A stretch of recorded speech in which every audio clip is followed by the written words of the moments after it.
दुनिया भर के लाखों लोग जलवायु परिवर्तन से प्रभावित हो रहे हैं। उनका जीवन और आजीविका पहले से ही इसके प्रतिकूल परिणामों का सामना कर रहा है। ऐसे में जरूरत है ऐसे ठोस और सशक्त कदम उठाने की। इस दिशा में ठोस कदम उठाते हुए राजधानी जयपुर के गोमय परिवार ने, देखिए हमारे सहयोगी शैलेंद्र की ये रिपोर्ट। वर्तमान में जलवायु परिवर्तन का ज्वलंत मुद्दा पूरे विश्व के लिए एक चिंता का विषय बना हुआ है। इसे लेकर हाल ही में प्रधानमंत्री नरेंद्र मोदी और अमेरिका के राष्ट्रपति जोसेफ आर बाइडेन के निमंत्रण पर जलवायु पर नेताओं का वर्चुअली शिखर सम्मेलन 22-23 अप्रैल को हुआ था, जिसमें पीएम मोदी ने कहा था कि दुनिया भर के लाखों लोग जलवायु परिवर्तन से प्रभावित हो रहे हैं। उनका जीवन और आजीविका पहले से ही इसके प्रतिकूल परिणामों का सामना कर रही है।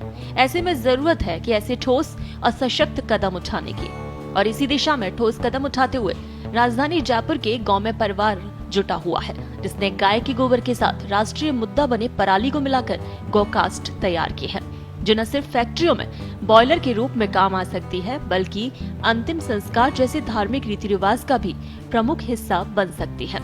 इससे न सिर्फ पेड़ों की कटाई को रोककर पर्यावरण संरक्षण होगा, बल्कि राष्ट्रीय समस्या बने पराली जलाने से होने वाले प्रदूषण पर भी अंकुश लगेगा।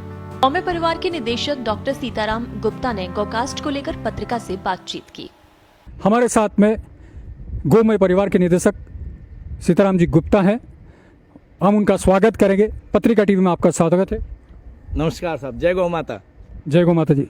तो जो पूरा हमने जो विषय आपको बताया उस बारे में, ये आपने इसका नाम दिया है गोमय समिधा। जी सर। गोमय समिधा के पहले मैं आपसे जानना चाहूँगा कि गोमय परिवार क्या है? गोमय परिवार एक ऐसी संस्था है जो वैश्विक पर्यावरण संरक्षण के अभियान पे काम कर रही है। और पिछले दिनों जैसा आपने यदि देखा हो कि पर्यावरण के असंतुलन के कारण ऑक्सीजन की कमी से प्रत्येक नागरिक जूझा पूरे विश्व में, तो उस ऑक्सीजन को बचाने के लिए पेड़ों को कैसे बचाया जाए और पराली को, उस पर्यावरण को शुद्ध करने के लिए कैसे काम लिया जाए, इस पर गोमय परिवार काम कर रहा है। तो ये आपका पूरा जो गोमय समिधा है, क्या कंसेप्ट है, क्या प्रोजेक्ट है, इस बारे में विस्तार से बताएं। यदि आपने देखा होगा तो दूसरी जो लहर कोरोना की आई, लकड़ियां नहीं मिलने की वजह से हजारों शवों को गंगा में बहा दिया गया और हमारे यहाँ के मुख्य शमशान घाटों पे शवों की कतारें लग गई। और वहीं देख करके मन में थोड़ी सी पीड़ा हुई कि आज तो फिर भी जैसे तैसे लकड़ियाँ हो गई, कल को लकड़ियाँ नहीं मिलेगी तो क्या हम दाह संस्कार संपन्न ही नहीं कर पाएंगे, जो हमारा अंतिम संस्कार है। और वहीं से एक विचार आया कि क्यों नहीं पराली और गोबर को मिलाकर के एक ऐसी लकड़ी बना दी जाए जिसे दाह संस्कार में मुख्यतः काम में लिया जाए, और उसको काम में लेने की वजह से प्रत्यक्ष तौर पर हम पेड़ों को बचा पाएंगे। डॉक्टर सीताराम गुप्ता ने एमडी पंचगव्य कर 2015 में गौमाता के गोबर से गौकास्ट का निर्माण किया। इससे दाह संस्कार करवाने का पुनीत कार्य शुरू किया। अब तक गोमय परिवार ने जयपुर में 250 अंतिम संस्कार करवाए। कोरोना की पहली लहर के समय गौकास्ट से अंतिम संस्कार को राष्ट्रीय स्तर पर प्रचलित करने के लिए एक संकल्प पत्र अभियान चलाया, जिसमें लोगों से जीवन में एक गौमय उत्पाद को अपनाने का संकल्प रखने का वादा लिया जा रहा है। और ये पत्र भी गोबर के कागज पर तैयार किया गया। चूंकि मैं आपको, जो मेरी जानकारी में आया है, गोमय परिवार ने पिछले कोरोना काल में अपने अथक प्रयास से कई सारे अंतिम संस्कार इस संविधा से कराएं, तो उस बारे में हम जानना चाहेंगे।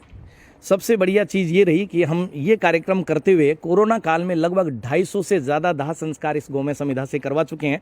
और हमें ये आपको बताते हुए बहुत प्रसन्नता है, जब भी इसका जहाँ भी दाह संस्कार हुआ, चाहे वहाँ 50 लोग थे या 100 लोग थे, सब ने तहे दिल से इसको स्वीकारा कि अब सबकी एक ही इच्छा है कि आने वाले समय में ये सहजता से हमें मोक्ष धामों पर उपलब्ध हो जाए, ताकि हम इसका उपयोग कर सकें। और मुझे आपको बताते हुए खुशी है इस बात की कि अब धीरे धीरे प्रशासन भी हमें सपोर्ट कर रहा है, मीडिया का भी आप लोगों का बहुत अच्छा सपोर्ट मिल रहा है।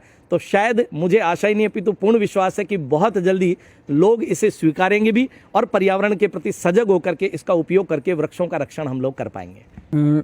इस गोमय समिधा से करने की इच्छा हो तो वो कहाँ से उपलब्ध होगी, इसका क्या आपने प्रबंध किया है? जी, सबसे पहले तो मैं आपको ये बता दूं कि इसके लिए एक ऐप का, चूंकि आजकल डिजिटल का ज़माना है, मोबाइल का ज़माना है, एक ऐप तैयार हो गया है गोमय परिवार के नाम से। और अभी वर्तमान में पूरे जयपुर के फिनरल स्पोर्ट्स उस ऐप से हमारे लिंक हैं।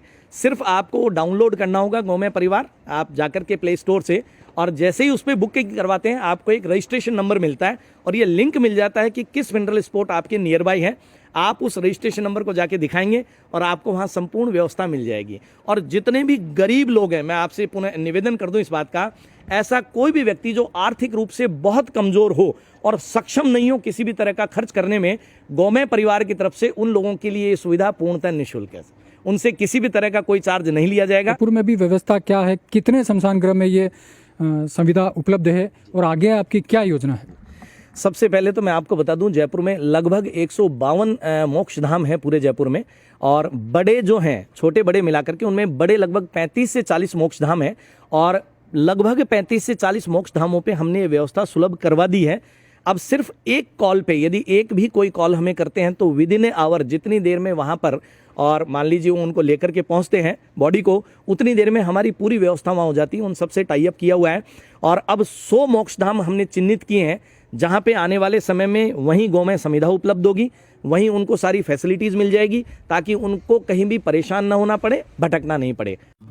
कोरोना महामारी के बीच आमजन को ऑक्सीजन सिलेंडर उपलब्ध नहीं होने की वजह से मरते देखा तो उनका दिल पसीज गया।